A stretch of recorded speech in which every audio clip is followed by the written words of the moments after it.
Heyo! Welcome back, everybody. I'm really excited about today's topic because what we're going to do is like a show and tell, kind of roll up our sleeves, put your goggles and your nose plugs on because we're diving into a real practical example of what it looks like to turn a paycheck into a starter budget. So I have a spreadsheet that I'm going to walk you through, and I'll also put in one of the screen tiles at the end. I'll link it in the description. I have a longer video that walks through understanding your paycheck. It's got all kinds of good music in the background, but for today, we're going to tie that into actually turning it into a budget. And I also want to really tie this into the bigger picture, which is why are you doing this in the first place? Why does any of this matter? And how do you know what order to do things in? Because it can feel like a lot when you're trying to tackle it all at once. You've heard me say, start with a budget. Start with the next step of saving $1,000, and then you go on from there. So I have a nice little visual I want to share with you guys. I'm going to get out of the way here, and we're going to go to this little view. Think of this acronym, the Radical Roadmap. If you want radical results, you have to do things radically different than the rest of the culture and what everybody else is doing, because right now what everybody else is doing is not really working. It's staying in debt. It's being trapped in a job you don't really like to impress people you don't really like either, and you don't really know them. They're the Joneses on social media. So why does the order matter? It really comes down to mattering because it creates the consistency. So here's the radical roadmap. You're going to start with your rainy day fund. That's your $1,000 emergency saving. And the foundation to all of this is a good, realistic budget. Your budget might change. It's not just a one and done thing, but it's a starting point that you're going to aim towards. And if you need to adjust it, you have to adjust it to make it realistic. But you're going to use that as an accountability tool to help you stay on target with what matters most to you. That is what this is all about, is what matters most. Lining your finances up, inviting God into your finances to partner with you, to trust that God can guide you along this process too, even in your finances. So you're going to start with a solid budget that will help you get your rainy day fund together. The $1,000 is going to get between you and the next credit card swipe. You don't want to stay in debt. You don't want to get into more debt with the credit cards. You want to get out. Because the next step is attacking your debt. That's the little a. We're going to get to the big A in a second. Attacking your debt, paying off all that consumer debt. I shared with you, I was in a lot of that. I was house poor, so I had home loans on top of my mortgage for home improvements. I had credit card debt. I racked up like $30,000. So I know how overwhelming it feels to start plugging away at that. D is for disaster recovery. That's your 3 to 6 months emergency savings. This is stuff that you want to be accessible and liquid. This is not putting it in the stock market. That's the I. Invest, not just the stock market, but invest in your future. There's different ways you can do this. There's different strategies. I do things counterculturally or non-conventional, I would say. So I'll share more about that, but it's not just the stock market. There's a lot of ways you can invest in your future. This is to take care of your ongoing needs to and through retirement. But right now, you have to get a good foundation in place to get you out of debt. C is college continuing ed, saving for yours or your children's continuing education. It's not just college. It could be technical training. It could be all kinds of things. A, the big A, is attack your mortgage, paying your home off early. Get rid of that last biggest piece of debt because there's more freedom on the other side of that, and there's things you can do once you pay off your home. As I shared with you, paid off my home. That gave me a lot of rein to pivot and switch careers and do a lot of things that weren't possible when I had all those payments every month. So there's power in freeing yourself up from those constant debt payments. Last but not least, my favorite is live and give like no one else. That's the L. That is your so that. So what does this look like? When you come up with a focused plan, these are those steps going through a lens to get laser focused. So your rainy day fund, attack your debt, disaster recovery, invest in your future, education, attack your mortgage. That's your path to financial freedom, not as the finish line. That is not the finish line. That is where things just begin. This is your so that, like I just said. So that what? What's your so that?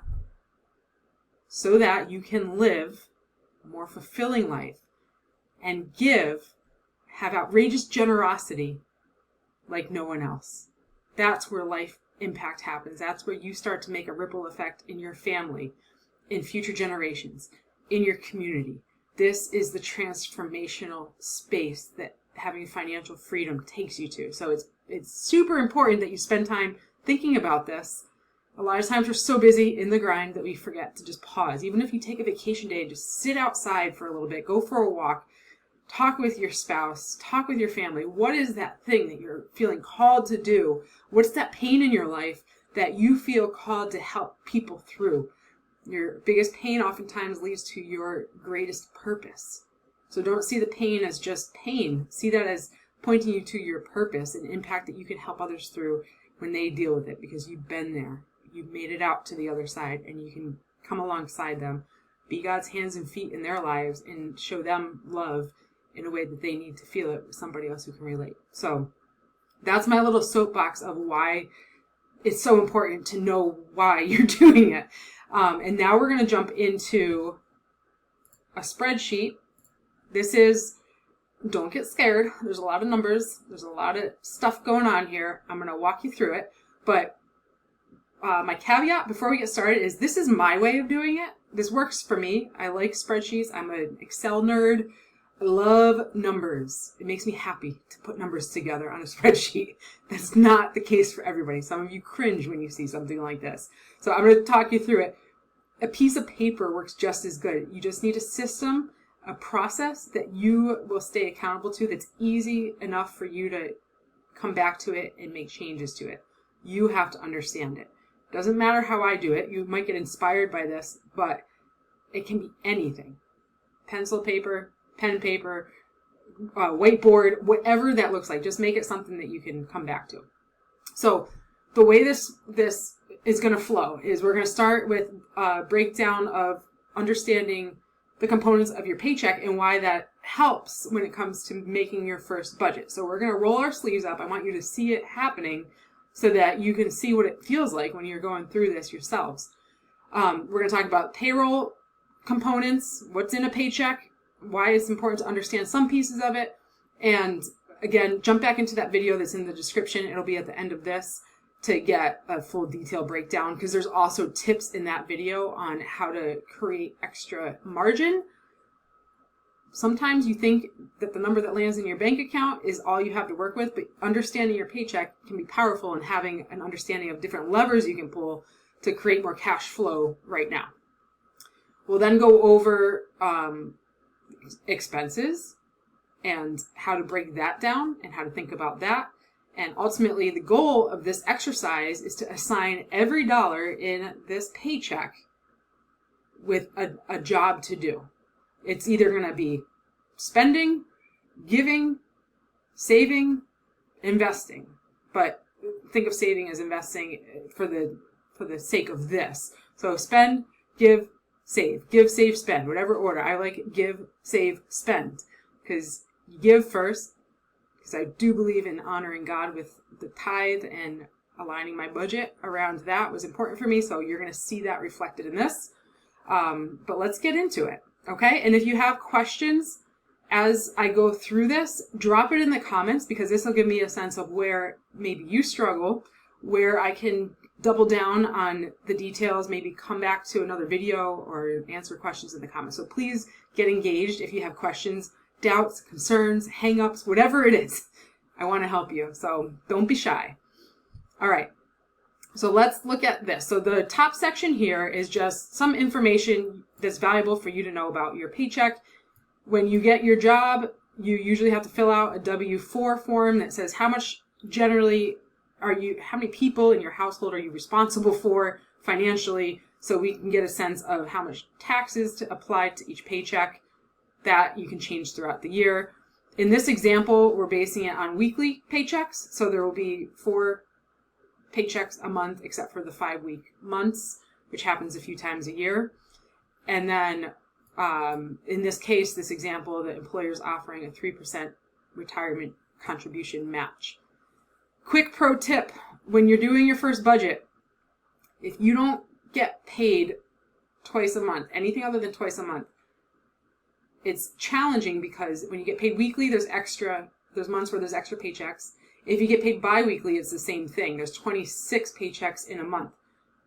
Plan your budget around the lower end of it. So either 2 paychecks a month or 4, meaning 1 per week. So treat those extra payments as bonuses where you have a planned savings for those items, but budget your life on the normal, because what happens is, I know this is a tiny rabbit hole, but stay with me. Budgeting apps will say, okay, you're paid bi-weekly, so you get 26 paychecks a year, or if you're paid bi-weekly, if you're paid weekly, it's 52 paychecks in a year. Divide that by 12 even months, and it gives you a fraction of those extra paychecks assigned to each month. But that's not the reality. You don't get a piece of those extra paychecks every single month. They come when they come. So pretend they're not there. Budget your life as though they're not there, and use that extra amount towards either birthdays, holidays, household, vehicle savings and repairs, things like that. The extras that will happen later, but not every single month. All right, that's my soapbox on that. A lot of times that can trip people up when they're getting started on a budget because it doesn't feel like real life for that reason. So let's take a look at this. In this case, let's get into the payroll. This row here is the base salary. So we're going to use an example that is along the lines of the median household income in the United States right now. It's around 80,000, somewhere between 80 and 82,000, depending on where you look it up. So we're going to say base salary is a little bit less, and then with overtime, it gets you there. This could be a 2-income household, but in this example, this is a 1-income household. A lot of times, households find themselves with 2 working parents, so I'll explain how to build that in a second. What usually comes out next are your pre-tax deductions, which are the things that come out before Uncle Sam charges taxes. That's your medical, dental, all different stuff. Then taxes are applied down here. More money comes out. I have a column for the weekly amount, the monthly amount, annual amount. If there's a bonus, I have a space for that, and then that gets you to your total. So taxes come out, and then everything else comes out. In this example, we're using a Roth retirement contribution, which is the money comes out after taxes. You might have a traditional where the money comes out before taxes. So it'll either be here or up in that section above. But basically just seeing it, understanding that this is what's happening. Most of these things you can't change other than the allowances like I talked about, where you can adjust those up and down throughout the year. It'll usually hit within the next paycheck or two if you make a change.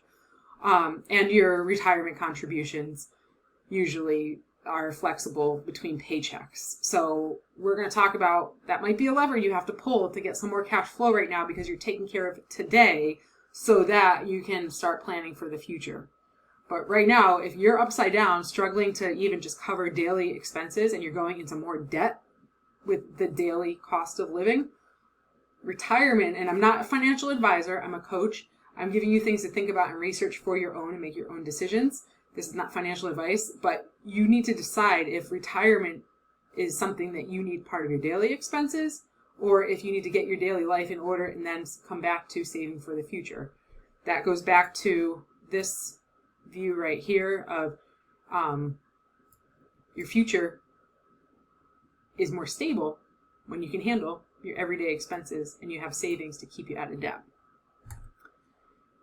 So that takes care of everything that would come out of your paycheck. So what's left is your net salary. Gross is what happens before everything gets taken out. Net is the paycheck number that lands in your bank account or a check that you physically get in the mail at the end of the pay period. If you have another income to account for, you just add it in below. In this case, I have a section for that, but I left it blank for this purpose just to keep it simple. You might have other sources of income, so that's where you want to take an inventory of that. What's regular income? Is it child support? Do you have a side hustle? Are you sharing expenses with family members? Maybe there's a membership or a subscription that you're sharing and you get some of that back. Maybe your company reimburses you for the gym, Maybe they reimburse you for childcare expenses, family type expenses that are qualified under a flexible spending account. We're not going to get into all those acronyms and everything, but it's just important. If you don't understand what those acronyms are on your paycheck, email HR, email your employer, ask them, because they will be able to tell you. But it's important that you know the dollars that are coming out of your paycheck. So what's left here is about $1,100 a week, $4,400 a month. Oops. And after taxes, it's just under $53,000 to budget life with. So, also the other thing too is like if your kids are teenagers and starting to drive and you're having them help out with the car insurance expense, because maybe it makes sense for your family to add the car under your the adults in the household, then that also could go here. So what's important? This is the first step of this. I'm teaching you the way that we do it in our household because this really works. And I'll go down a different rabbit hole in a second. But create systems that help you stay accountable and take the busyness out of you having to think about your finances all day, every day. Set it and forget it as much as you can so that you have guardrails in place for certain items. So what do I mean by that? When you get your paycheck, usually it goes into a direct deposit into a bank account that you have. Usually it's just one bank account, but you have the option to assign your payroll dollars, your paycheck dollars, to multiple bank accounts. So this is the first place where you might decide that makes sense to do it. So your daily living, a lot of times is food, transportation, and some personal miscellaneous stuff. Then you have savings. So what my husband and I do, and this works really well, is we just have a separate checking account for groceries and food. We don't nickel and dime if it's like paper towels versus toilet paper versus actual food. We treat that as household shopping, like consumable supplies. And it was easier for us to come up with an average of what we're spending at those, because we go to pretty much a couple stores to get all that stuff. 2, 3, maybe a little bit on Amazon. But we have a general idea. It's way easier to do that than try to split a receipt for us on like different nickel and dime categories. So we just bucket it all, call it groceries and food, have a checking account. That money goes in there specifically for that. We both have access. We both have our own debit cards to the same account, but we each have a card in our wallets, and we can each pull up the balance on the app, on the bank app, right there. Same thing with gas and transportation. A specific budget that goes specifically for basic, mostly gas, but like oil can come out of there, like basic things. But generally speaking, it's just for gas. And then a little bit for miscellaneous things that come up. So in this case, out of the monthly budget of $4,400, we're going to say $800 for food, just under $300 for gas and transportation, and $100 for personal miscellaneous. That's like $25 a week. And you'll see why these numbers are what they are in a minute. Because we're going to tie this back into why it's important to know what your priorities are.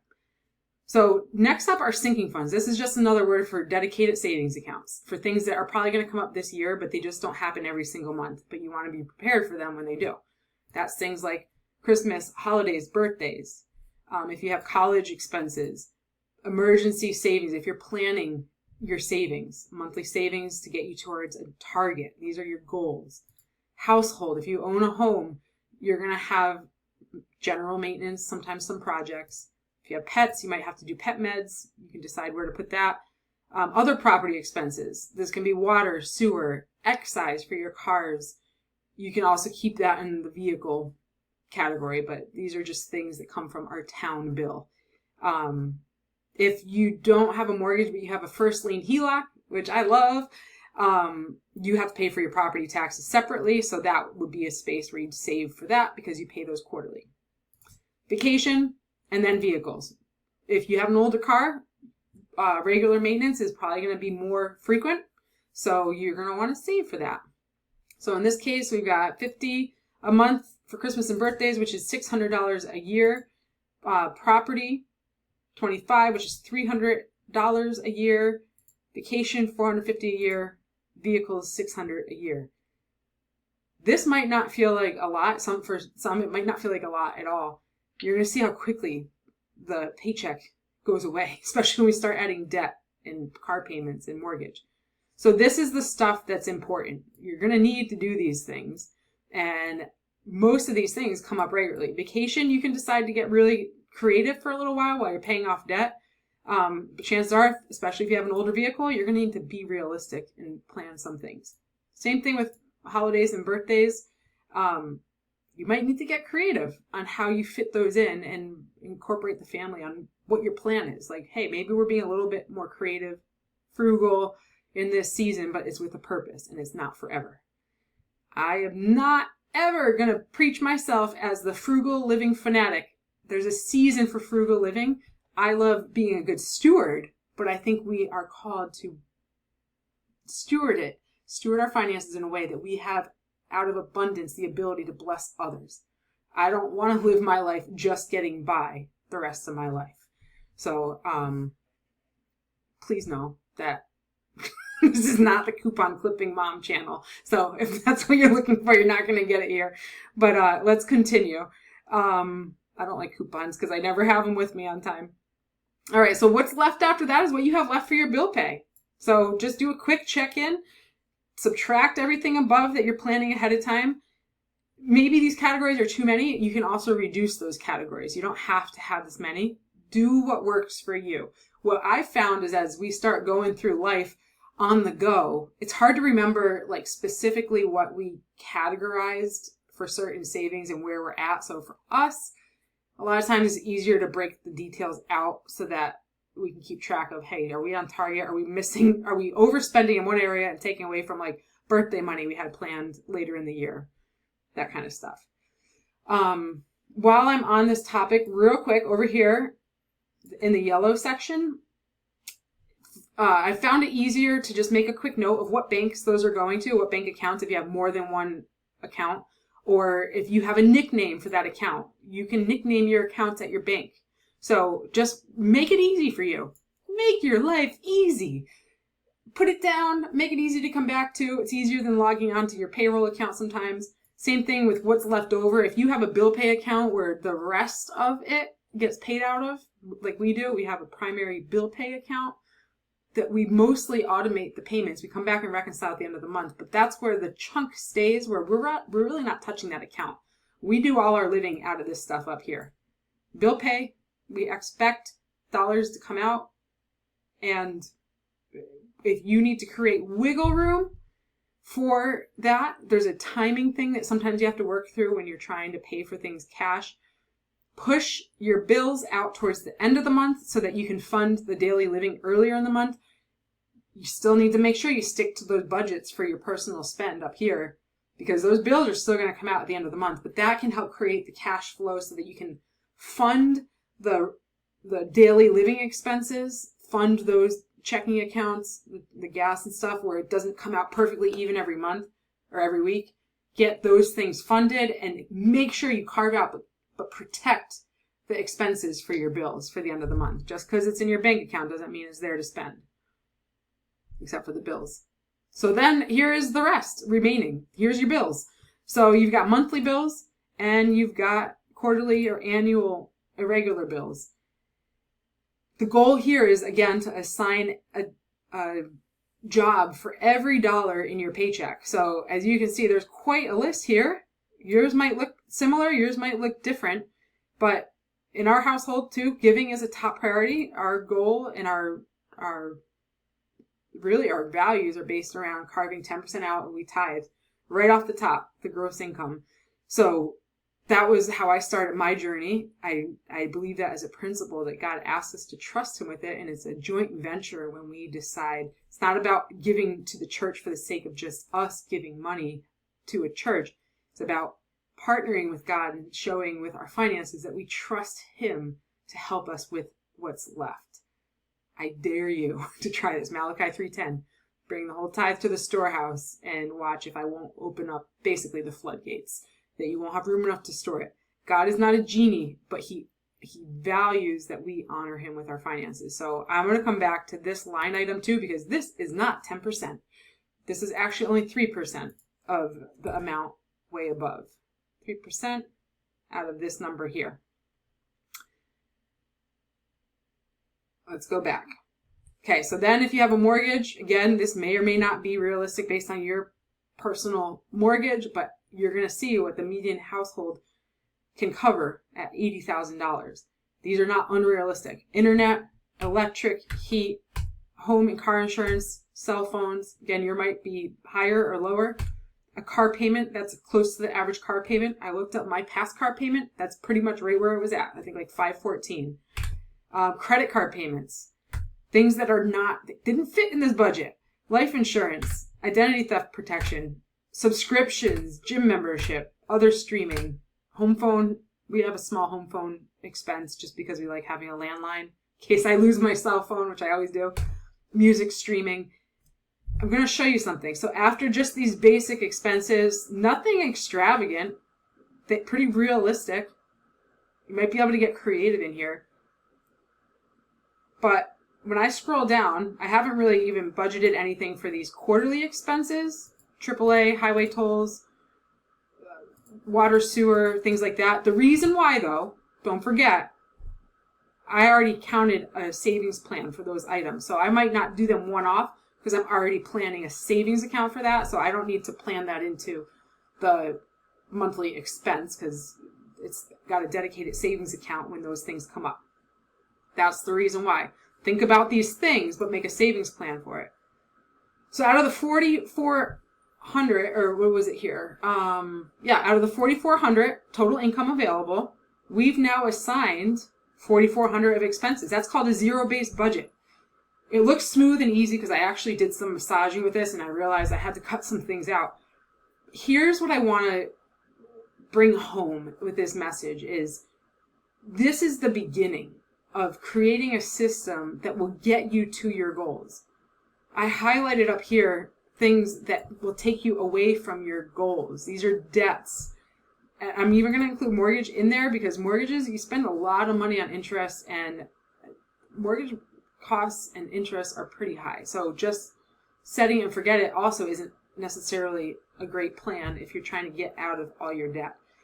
So look at what this totals up to. Just credit card, oops, I highlighted the wrong thing. Credit card and car payment, that's $780, and then you add a mortgage, and you're about almost $2,100 a month for debt. Imagine what you could do with that if you freed yourself up from that debt and those things that debt is costing you. And here's where I'm going to come back to this giving line. My husband and I are so passionate about becoming outrageously generous, but we think first and foremost, we want to steward what God's given us to steward, and he's asked us to trust him with giving 10% to the local church to do the kingdom work that the local church does. We are blessed tremendously by our local church, and that is on our heart. This isn't a preaching message to shove a doctrine down anybody's throat. It's what we live by because we genuinely believe in the principle behind what God has asked us to trust him with. So this at 3%, we can't even, this is where a lot of us, myself included, have found ourselves where there's literally, other than going into default on your debts, hardly any room to bring that up to 10%. If we want to bring that up to 10%, I'd have to multiply the gross income up here. Let's go back up there, times 0.10, that's 10%. That's what a 10% giving doesn't sound like a lot percentage-wise, but that's a bigger chunk than a lot of people are willing to let go of. And my challenge to you is pray about it. Think about what God wants to do with your life, and will you invite God into a joint venture with him by trusting him with your finances? It takes some trade-offs. Absolutely, it takes some trade-offs. And here's what happens. So the 676 in this example puts me in the negative. I'm in the hole almost $500. I don't have that right now. My car payment's $520 though, in this example. Let's pretend it's me. Credit card payments are $260. I could free that money up if I didn't have one of these. That was the moment that I got to when I got mad at my debt because my heart was here. I was like, God, I want to partner with you. I want to be part of what the good things are that the church is doing, the lives that are changing because of the church in my community, and the impact it had on my life, because they're the ones who brought the financial education to me. I didn't know where to find it. It was because my church did a seminar. I was like, thank you. All that. This is my personal journey, so I'm sharing it with you. This was my why. I didn't any longer want to make excuses for why I couldn't do what I wanted to do with honoring God with my finances. And when I wanted to invite him into my finances, at the time, I couldn't fully do it until I committed to making changes and making those trade-offs that I had to make right now to trust God with my finances. So this is just a visual example. And again, there's nothing outrageously crazy. And even if I know that some of you watching can feel this pinch, because this is what the pinch feels like. It's not covering things like life insurance. So when you're with your employer, you have life insurance, but if you leave that employer, you don't have that coverage. Identity theft protection, we know in today's digital age, that's a big threat. A lot of damage can happen if you're not protecting yourself there. And then these are nice to haves. It feels nice to be able to go to the gym, to have those streaming apps, to Amazon Prime is a great example. Like, it just adds convenience to life that's nice to have. But I'm going to share one thing with you. Give me 1 second. I've got inspiration. So whatever it takes. This is my rally cry. Do whatever it takes. Let me pop up here. When I got started, I had to make a list for myself. This went up on the fridge. It's framed now because the green construction paper, I did a craft day for myself. I made those steps. I checked them off, put the dates on there.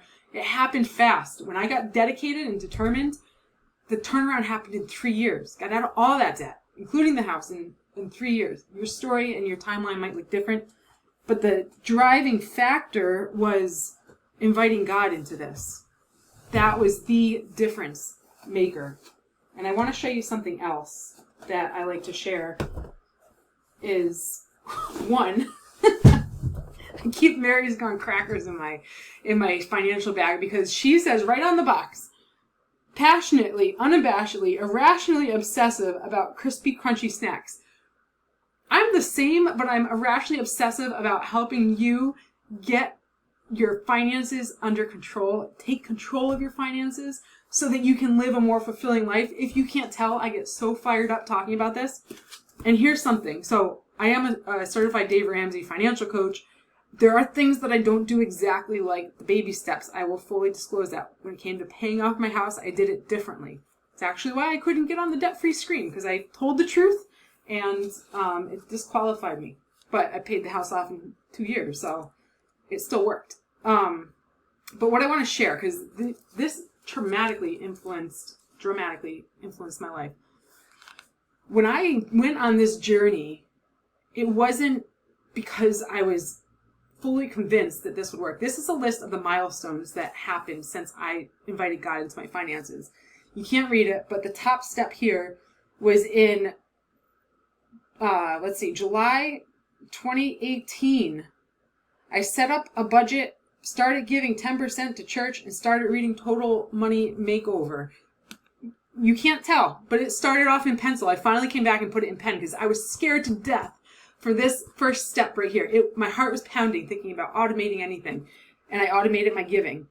I happened to get some promotions and things that when I got promoted, I didn't spend more money. When I got raises, I didn't spend more money or bonuses or tax returns. I doubled down on getting out of debt because I was so sick of being in debt. The rest were just all the baby steps that happened. And then ultimately I got married right around when we went debt free. So it was just a super exciting time of our lives. And we got married debt free because my husband and I were in alignment with our financial goals. This is not going to be the same as that journey you're on, but I want to motivate you that this is possible. Single mom, that's where I was, single mom, raising a young boy, and I wanted to do better. I wanted to show him that the life I was living could be different for him. He was my motivation. I wanted to not repeat just this bad cycle of being really bad with my finances. So here we are. I'm going to wrap it up because I think that was a lot. Plenty to digest. You can slow me down in the playback speed if I'm getting a little bit too fast, because I get fast. I start talking fast when I get excited. But my plea for you is to give yourself a chance. Give God a chance in your finances and just see what happens. What do you have to lose? Malachi 3:10, jump into Google, jump into your Bible and read it. And Deuteronomy 8, check that out. God's the one who gives us the ability to build wealth, and he is a great financial partner. The Bible is full of wisdom. The Bible talks about finances more than it talks about any other topic because it's such a significant tool in our lives. It really indicates where our hearts are at. If you look at your finances, you'll see where your heart is at, because what you spend your money on is a reflection of what's important to you. So check that out. If you are willing to just start somewhere, look at your spending for the last 3 months and say, what are the numbers actually saying about where my heart is? Are you happy with that? If not, it's never too late to do something different. And let this be a motivation to go out and get angry at your debt, get after it, get motivated to do something different right now, maybe to bring in a little more income for the time being. Whatever it takes. Find ways to reduce it. Find ways to reduce your spending, increase your income, whatever that takes. Reducing the spending is the fastest lever to pull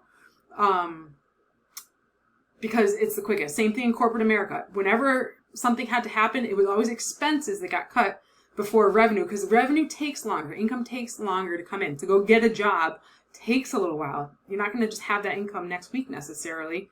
Sometimes you might if you get creative about side hustles, but just want you to see the power that it has when you take control of your spending. Make a plan to get out of that debt and take that money back and do something really cool with it. So it is not always easy. Absolutely not. But it is always worth it.